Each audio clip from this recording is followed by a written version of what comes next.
हरे के कहनिया बनईती धनिया हो अरे रही तुझे जतिया हमारे गोरी भरी देती मंगिया तो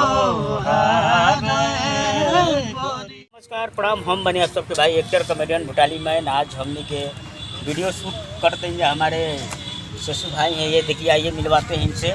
इनका भुटाली भैया और सब ठीक बानू, सब बढ़िया। इनका एक गाना वायरल हुआ था जो बहुत ब्लास्ट हुआ था। एक बार जो गाना हम चाहते हैं आप सुनाइए दर्शक को, मेरे चैनल से ही आप।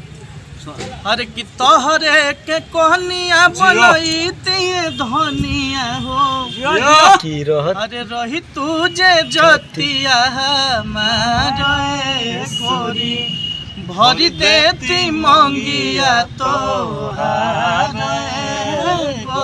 जिया ब्यास जिया लोग देखो था भैया के चैनल के ढेर सारा प्यार दीजिए, लाइक कमेंट और सब्सक्राइब करिए चैनल के साथ में। संगम भैया भी देखिए हमारे भाई आलोक नाम है, आलोक भाई आपका अंकित भाई, ये लोग है। ये लोग इंस्टाग्राम पे एकदम ब्रेला किए हैं आजकल, एकदम जबरदस्त। आप थोड़ा कुछ सुनाइए तो।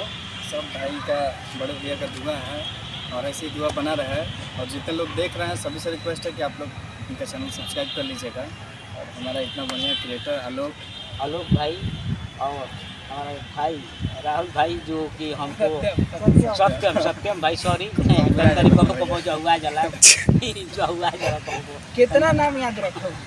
अमीर बताओ कि भाई हमारे को बहुत माने दिल से जहिया से जुड़ल बन गए हमने के बहुत। हमने के समय हमने के रही नहीं सुतब वो पर है समय गलती मत समझिए तो मतलब ऐसा ही हमने के बनाओ तो ये वीडियो आज बन गया। हमने के बक्सर जिला में बन गया, नगर भवन में हमने के बन गया। ऐसा ही एंजॉय कर गया, सब लोग टूटल बन गया। ऐसा ही आप सब हमारे चैनल बा, आप सब ज़्यादा से ज़्यादा आशीर्वाद प्यार सब्सक्राइब करी जा, लाइक करी जा, कमेंट जय सर प्यार सुनाओ। सही नहीं बोलो कुछ बोल रहा, अरे कुछ बोल रहा।